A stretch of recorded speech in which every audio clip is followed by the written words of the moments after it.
You've wandered through dry seasons. You've cried prayers into silence. You've asked God where He is and why it hurts so much. But what if comfort isn't the absence of pain? What if it's the presence of someone who never left? If this message is stirring something in your soul, consider subscribing and staying with us till the end. These are not just stories, they are lifelines of comfort, spoken by the voice of the Lord Himself. Comfort, comfort my people, says your God. Speak tenderly to Jerusalem, Isaiah 40:1-2. In a time of exile, loss, and silence, God speaks. He doesn't start with rebuke. He doesn't come with a lecture. He begins with comfort.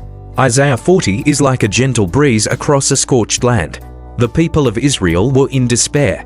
They had watched their beloved Jerusalem fall. Their temple was destroyed. Their identity shaken. They were strangers in a foreign land and they wondered if God had abandoned them. And then into that void came a whisper. Comfort, comfort my people. It's not a command to be stronger. It's not a suggestion to try harder. It's a declaration. I am still your God and you are still my people. Truth that lingers. God's comfort does not wait for your situation to change. It begins right in the middle of your pain. But how does He comfort? Isaiah paints the picture. A voice crying out in the wilderness, mountains brought low, valleys lifted high, the rough made smooth. Then the glory of the Lord will be revealed, and all people will see it together. Isaiah 40:5. This wasn't just about returning to Jerusalem. It was about preparing the way for something far greater, the coming of the Messiah. Even in suffering, God was laying down a road, a highway of hope. And for those who feared He'd forgotten them, God says, lift up your eyes. Who created all these? He brings out the starry host one by one and calls forth each of them by name. Isaiah 40:26, unusual truth. The God who calls every star by name, billions of them also calls you by name. You are not lost in the crowd, not forgotten in the exile. Then comes one of the most beloved promises in all of Isaiah. Even youths grow tired and weary, and young men stumble and fall. But those who hope in the Lord, they will soar on wings like eagles. They will run and not grow weary. They will walk and not be faint. Isaiah 40:30-31. This is not empty poetry. This is divine comfort. God doesn't deny our weakness. He acknowledges it and promises to meet us there. He doesn't say, you'll never grow tired. He says, when you do, I will carry you. Imagine this. You're walking through a wilderness. You're tired, alone. And then out of the silence you hear a voice. Don't be afraid. I haven't forgotten you. The exile will not last forever. And even now, I'm preparing the way. The stars above whisper your name. The wind changes. And suddenly, you're not just surviving. You're soaring. In this first message of comfort, Isaiah doesn't rush toward answers. He begins with presence. With God showing up not always with immediate deliverance, but always with faithful love. Even when the temple was gone, even when the people were scattered, even when it felt like everything sacred had been lost, God whispered, you are still mine. I am still here. And today, across centuries, that voice still echoes. Message for the soul. God's comfort is not always a change of circumstance. It is the nearness of His voice in the wilderness. It's the strength He gives when you're about to fall. It's the assurance that exile does not mean abandonment. End of section. Verse reflection.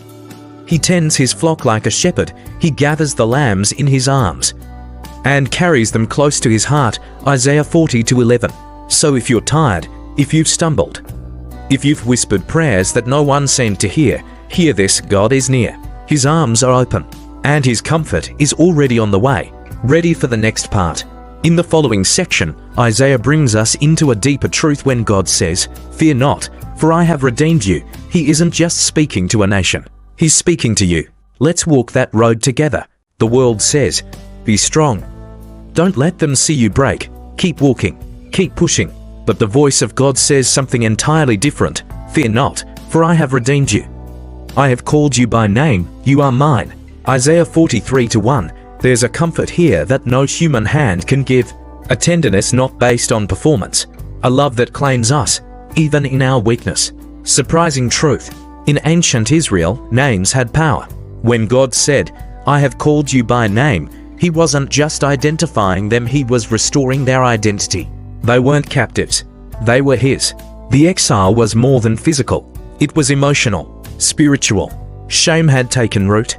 Guilt had grown deep. And many wondered, would God ever take us back? But he answers, not with punishment, but with promise. When you pass through the waters, I will be with you. And when you pass through the rivers, they will not sweep over you. When you walk through the fire, you will not be burned. The flames will not set you ablaze. Isaiah 43:2. God doesn't say, if you pass through waters and fire. He says, when? Because life will bring storms, but they will not destroy you, because he walks through them with you. A story buried in history. The Jews who heard Isaiah would one day witness this very promise come alive in the fiery furnace of Babylon.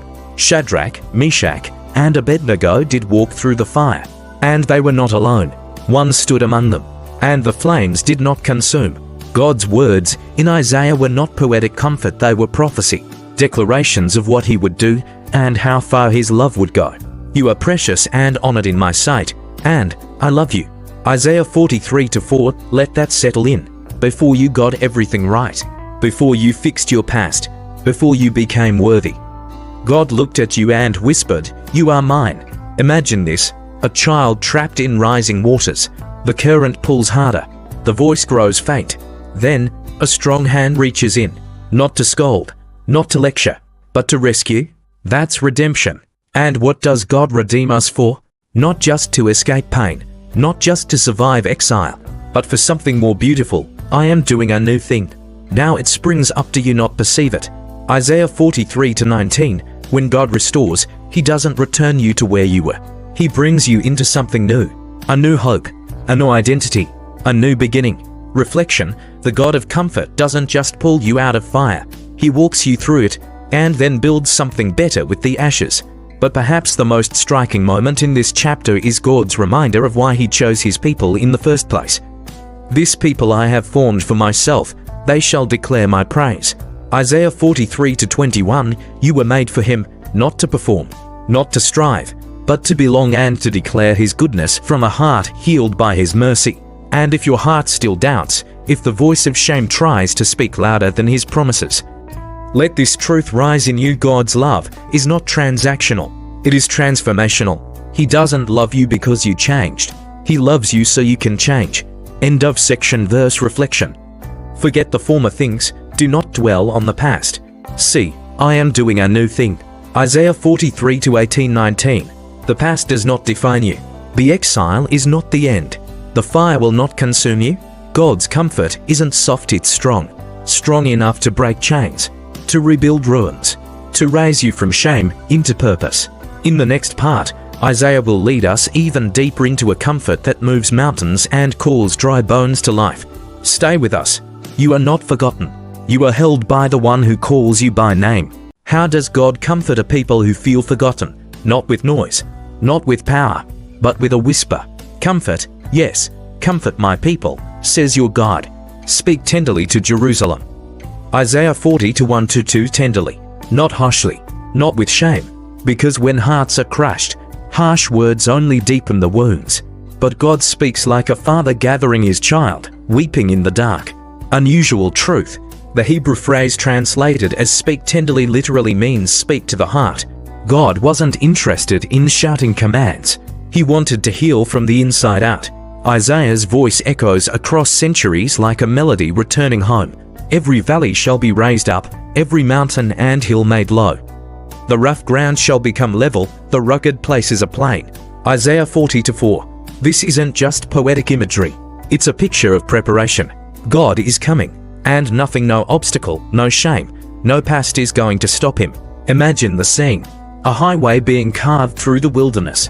Not for a king on a throne, but for a God who comes to the broken. He doesn't wait on mountain tops. He walks into valleys. He levels the ground to reach the lowest heart. He tends his flock like a shepherd. He gathers the lambs in his arms and carries them close to his heart. Isaiah 40:11. God doesn't just speak comfort, he embodies it.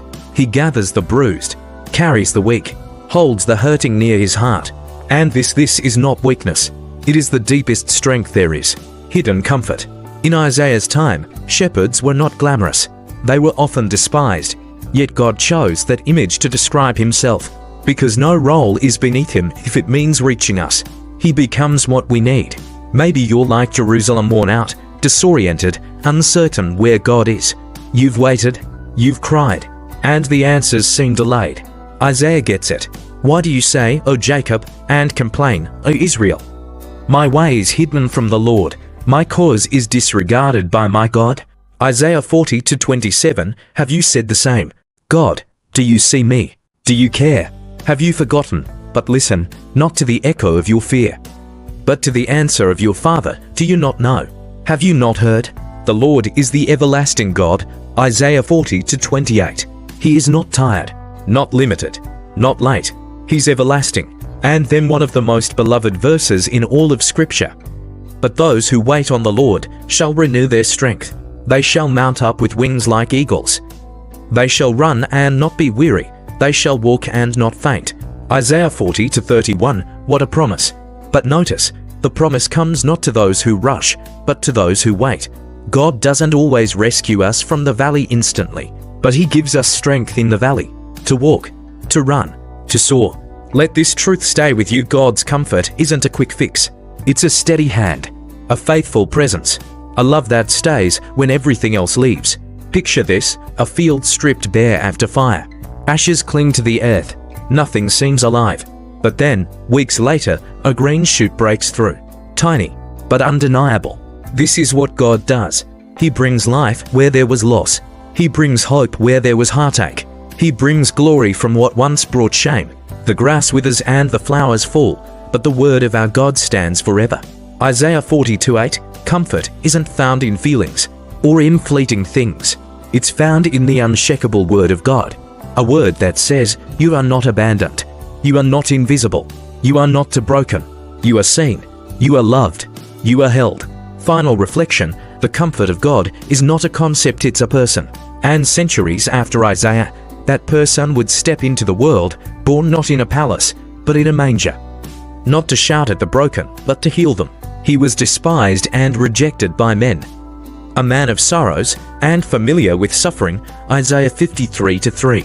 God's comfort has a name, and His name is Jesus. Closing verse for this journey, surely He has borne our griefs and carried our sorrows, Isaiah 53:4. He did not stand at a distance.